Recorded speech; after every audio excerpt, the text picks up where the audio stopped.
تو روح کی بیماریوں کے نام کیا ہیں؟ شہوت، غصہ، کینہ، بغض، حسد، تکبر، یہ ساری روح کی بیماریاں ہیں۔ اب یہ کیسے دور ہوں گی؟ کہ جب انسان محنت کرے گا، مشائخ کے دیے ہوئے اذکار کو کرے گا، تو اس کی اصلاح ہوگی۔ اب دیکھیں، ہمارا جو سلسلہ عالیہ نقشبندیہ مجدیہ ہے، اس میں بڑا آسان ہے اصلاح کروانا۔ 90% معاملہ صحبت شیخ سے حل ہو جاتا ہے، صحبت اولیاء سے حل ہو جاتا ہے، جس کے ساتھ توبہ کے کلمات پڑے ہوئے ہوتے ہیں، ان کی مجالس میں آنے سے، ان کو اپنی کیفیات بتانے سے مسئلہ حل ہو جاتا ہے، ان کی توجہات لینے سے مسئلہ حل ہو جاتا ہے، اور 10% اس کو ذکر کرنا پڑتا ہے۔ تو معاملہ بڑا آسان ہے۔ آج خامی کہاں پہ ہے؟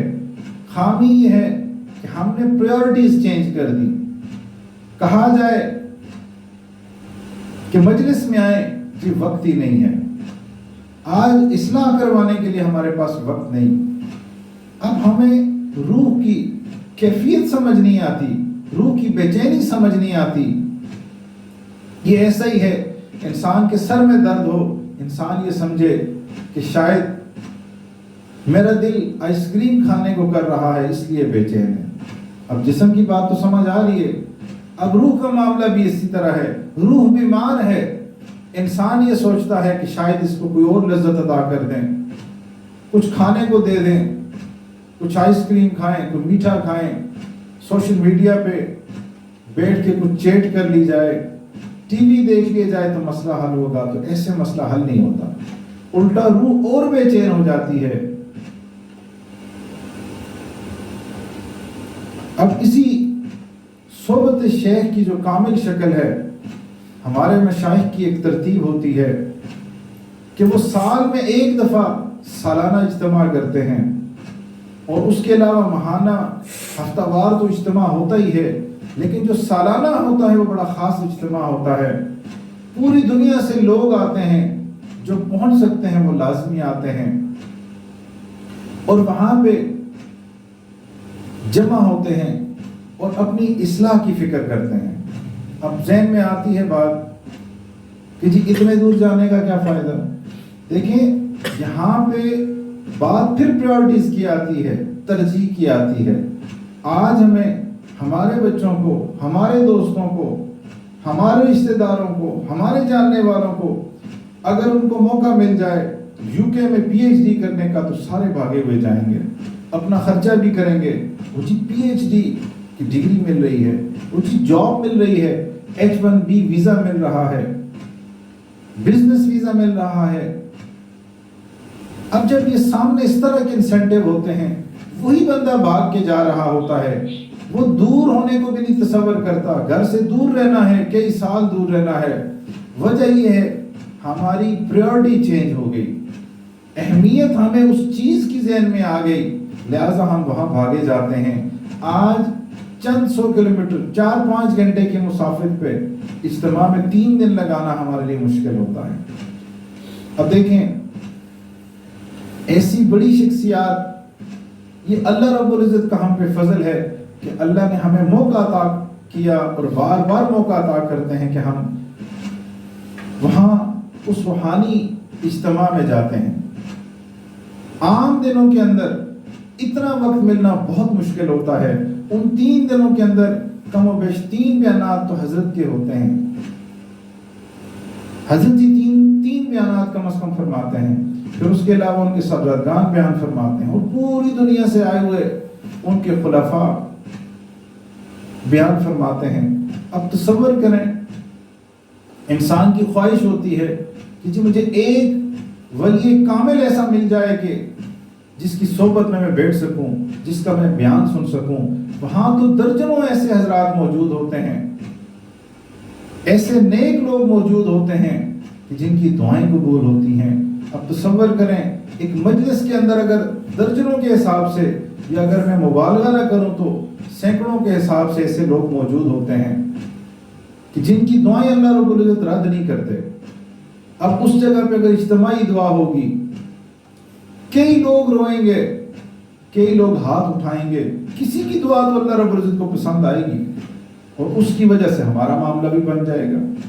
اب ہزاروں کا مجمع ہوتا ہے، کسی کی آہیں تو اللہ کو پسند آئیں گی، اللہ تو بڑے قدردان ہیں، تو اللہ رب العزت سب کا معاملہ پار کر دیں۔ ہم اللہ کی محبت کے لیے قدم تو اٹھائیں نا۔ آج ہمارا معاملہ یہ ہے کہ 4 گھنٹے لگا دیں گے بعض دفعہ شاپنگ کے لیے، لینا 1 سوٹ ہوگا، 2 سوٹ ہوں گے۔ آج یہاں سے اگر پنڈی صدر جائیں، ٹریفک ہوتی ہے تو 2 گھنٹے تو یہاں پہ لگ جاتے ہیں، آنا جانے میں 2 گھنٹے لگ جاتے ہیں، شاپنگ اس کے علاوہ ہے۔ تو وقت ہم لگاتے ہیں، وقت ہم نکالتے ہیں۔ اصل بات یہ ہے کہ ہماری پریورٹیز نہیں ہے کہ دین یا اللہ کا تعلق حاصل کیا جائے۔ یاد رکھیں، جو بندہ اپنا قیمتی وقت نکال کے، جان مال اور وقت نکال کے اللہ کے لیے قربانی دے گا، اللہ بڑی قدر والی ذات ہے۔ یہ ہو نہیں سکتا کہ زندگی میں ہم اللہ کی محبت کے لیے، اللہ سے تعلق کے لیے، اللہ سے دوستی کے لیے کوشش کریں اور قیامت والے دن ہم دشمنوں کی صف میں کھڑے ہیں۔ یہ ہو نہیں سکتا، اللہ بہت قدردان ذات ہے۔ اب اس اجتماع میں بہت فائدے ہوتے ہیں۔ دیکھیں، اگر کسی کی گاڑی کی بیٹری ڈیڈ ہو جاتی ہے، اس کو اگر دوسری گاڑی کی بیٹری کے ساتھ اٹیچ کر کے چارج کیا جاتا ہے، 1-2 جھٹکوں سے وہ سٹارٹ ہو جاتی ہے۔ ہمارے دل کی بیٹری جو دنیا کے ماحول میں رہ کے ڈیڈ ہو جاتی ہے، اگر ہم وہاں جائیں گے، تھوڑی دیر تار جوڑیں گے تو اللہ رب العزت ہمارے دلوں کو زندہ کر دیں گے۔ اور 3 دن انسان دنیا کے معاملات سے، بکھیڑوں سے ہٹ کٹ کے جب وقت لگاتا ہے، ایک مشق کرتا ہے، تو اس کے لیے بڑی آسانی ہوتی ہے۔ اور جب ہدایت کے لیے دعائیں ہوتی ہیں، انسان اس پہ آمین کہتا ہے، تو اس بندے کا بیڑا پار ہو جاتا ہے۔ تو 25، 26، 27 اکتوبر کو سالانہ نقشبندیہ اجتماع جنگ میں منعقد ہو رہا ہے۔ تو آپ سارے حضرات کوشش کریں کہ اس اجتماع میں شرکت کریں۔ خواتین کے لیے پردے کا انتظام ہوتا ہے۔ جس طرح دین سیکھنا مردوں کے لیے ضروری ہے، اسی طرح عورتوں کے لیے بھی ضروری ہے۔ اگر مرد دین پہ آتے ہیں تو گھر سے باہر تک دین آتا ہے، اگر ان کی خواتین دین پہ آتی ہیں ساتھ تو دین گھر کے اندر آتا ہے۔ اولاد کی تربیت کرنی، گھر کا ماحول بنانا، یہ خواتین کا کام ہوتا ہے۔ یہ تبھی بنتا ہے جب وہ گھر والیاں یا بیٹیاں یا مائیں سب دین پہ عمل کرتی ہیں۔ آج ہمیں گلہ ہوتا ہے، خود نیک نہیں بننا چاہتے، لیکن یہ تصور کرتے ہیں کہ ہمارے بیٹے جنید بغدادی بن جائیں، بایزید بستامی بن جائیں، بیٹیاں رابعہ بصریہ بن جائیں۔ ہاتھ میں اینڈرائیڈ موبائل دے دیا، انٹرنیٹ کا پیکج کروا دیا، گھر میں بڑی سی LCD لگا کے کیبل لگا دی، آزاد سکول کالج میں داخلہ دے دیا، نہ آنے کا پتہ نہ جانے کا پتہ، نہ تربیت کا کوئی انتظام، اور امید یہ لگائے ہوئے ہیں کہ جس فصل کے اندر میں نے کانٹے بوئے تھے اب اس میں سے بہترین فصل ملے گی۔ تو یہ خیال است و محال است و جنون است۔ اللہ تعالیٰ ہمیں سمجھ کی توفیق عطا فرمائے۔ یہ موقع ہوتے ہیں گھروں کے حالات کو تبدیل کرنے کے، ماحول کو تبدیل کرنے کے۔ آج جن خواتین کو خامدوں سے گلے ہیں، وہ اپنے خامدوں کو منا کے ساتھ لے جائیں۔ یہ کیسے ہو سکتا ہے کہ خواتین جب چاہتی ہیں تو ان کے گھر والے ان کی بات مان جاتے ہیں، اولاد بات مان جاتی ہے، لیکن جہاں دین کا معاملہ ہوتا ہے تو بے بسی کا اظہار ہوتا ہے۔ خاوند کہتا ہے بیوی میری نہیں سنتی، بیوی کہتی ہے خاوند میری نہیں سنتی، خاوند میرا نہیں سنتا، اور دونوں والدین کہتے ہیں اولاد میری نہیں سنتی۔ دنیاوی اعتبار سے والدین کی مرضی کی جگہ پہ یونیورسٹی پہ کالج میں بچے پڑھتے ہیں، جو والدین چاہتے ہیں وہ لباس پہنتے ہیں بچے، لیکن جب دین کا معاملہ ہوتا ہے تو عذر رکھ دیا جاتا ہے جی اولاد نہیں سنتی۔ اب یہ حالات کیسے بدلیں گے؟ آپ ایسی مجالس میں جائیں گے تو حالات بدلیں گے، دل بدلیں گے، سوچ بدلے گی، محنت کا رخ بدلے گا، تو انشاءاللہ ہمارے گھروں میں سکون آئے گا، ایک ہدایت کی ہوائیں چلیں گی اور ہمارا بیڑا بھی پار ہو جائے گا۔ اللہ تعالیٰ سے دعا ہے کہ اللہ رب العزت اس اجتماع کو قبول فرمائیں اور ہمیں بھی بھرپور انداز میں اس میں شرکت اور بھرپور انداز میں فائدہ اٹھانے کی توفیق عطا فرمائیں۔ وآخر دعوانا الحمدللہ۔